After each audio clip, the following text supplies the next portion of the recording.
Okay, this is actually a little bit different, this one. Roz contacted us about 3-4 months ago and let us know she was going to make a bid on an auction for an article that was found in Australia. And she asked for an opinion. And to be honest, when she told us she was bidding for a ring that had been found in the dirt near a goldfield in Hill End, we thought, well, not really. We don't do rings.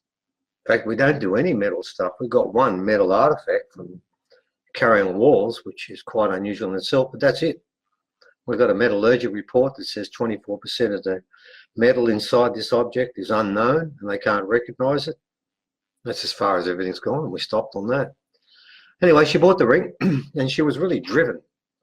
And she asked if we'd like to write about it. And we sort of said, yeah, if it's from her, we would, but I'll be very honest. I thought, well, what am I going to write about a ring? And the answer is, I thought, nothing. So we got the ring. And lo and behold, it sat around for a couple of months while we're doing other stuff, with the skulls in particular. And finally, I decided we'd have a look at it. And it turns out that it's probably as important as the skulls. Maybe even a bit more in some respects, and in others, maybe not as much, but certainly up there. And the reason was that I need to explain how the ring was found. It was found by a prospector. I've got his statement, and I've double-checked with Roz, and it's correct. And he was at Hill End, and he had a really flash metal detector, and he decided he wanted to look a little bit further where everyone was around the goldfields area. So we went up the side of this mountain, and we've got the readout. We know exactly where the mountain is. And with this flash metal detector, and then he got one hit on the whole mountain. When he got to that spot where it was giving an indication there was something there, he started digging and dug and dug and dug. And when he got to around about a metre, he thought, what is going on? So he put the tools down, put the metal detector on, and still it was going again.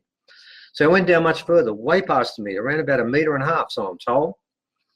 And these people are still around. They'll stand by this. And then he pulled this object out, and he thought it was a bottle top. It was so covered in sediment. And he cleaned it off, and he looked at it, he thought, my God, it's this thing I've got here. It's a ring. And it looked a bit golden. So we thought he'd have it assayed for precious metals. And he got a readout. And the readout goes something like about 74% copper, 25% zinc, then traces of nickel, lead, and iron. And those three traces are less than 1%. So that's what we had. And when I started the article, I thought, well, what am I going to do? And I thought, well, okay, Evan wasn't there, and he always does the computer stuff for me. I thought, I'm going to do this for once on my own. I decided to type those 5 metals in that order and see what came up. Nothing.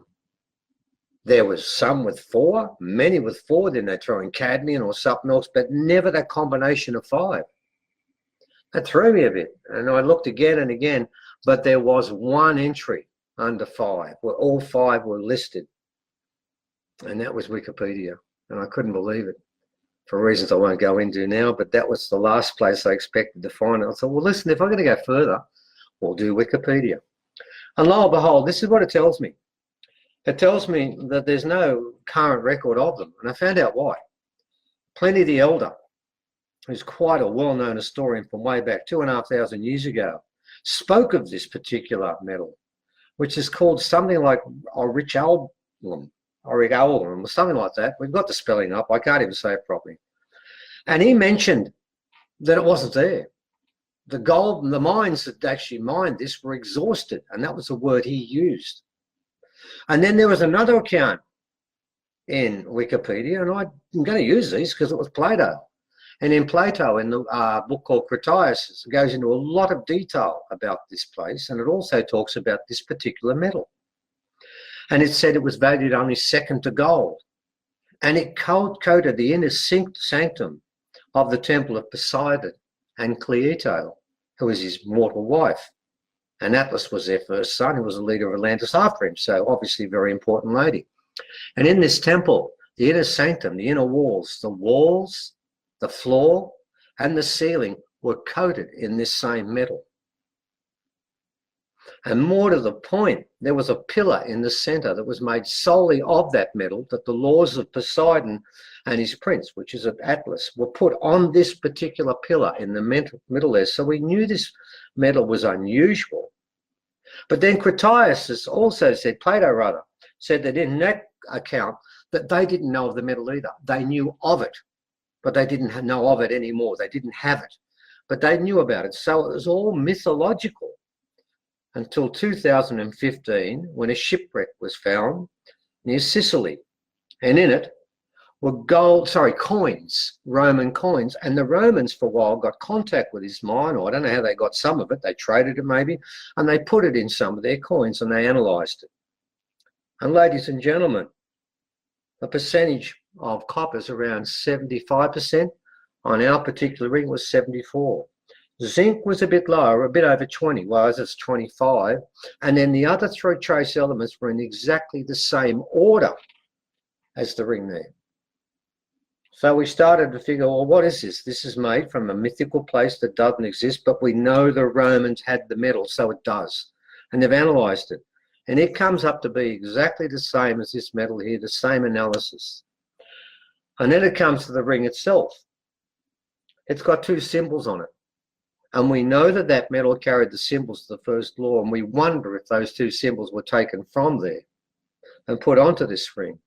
And secondly, if this ring is made from this substance, and remember, the only ever instance of it ever being found in the world is inside a few coins, Roman coins, that was found in a shipwreck. It was never found as a ring, with 9 different segments where 2 symbols are repeated 4 and 5 times. It wasn't found like that.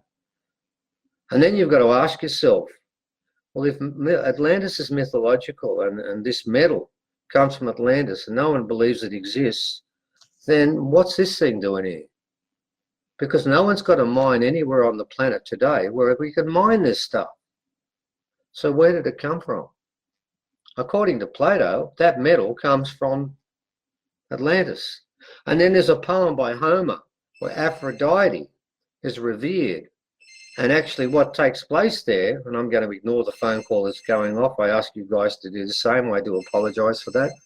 Aphrodite, according to Homer, the metal that represented her and belonged to her was the same metal we have here. Now what's interesting with this ring is when you put it on this finger or this finger, I can't get it through my knuckles. And I'm 60 kilos and really scrawny and thin, and I can't get it on. I can't get this on. I can get it on this finger here just, but that's the only one. I can't get it on the other finger.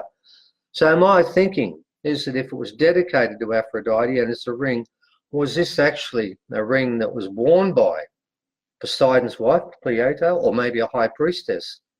But more to the point, where's it come from? Because there's no mine on the planet of today. And here's the biggest point of all.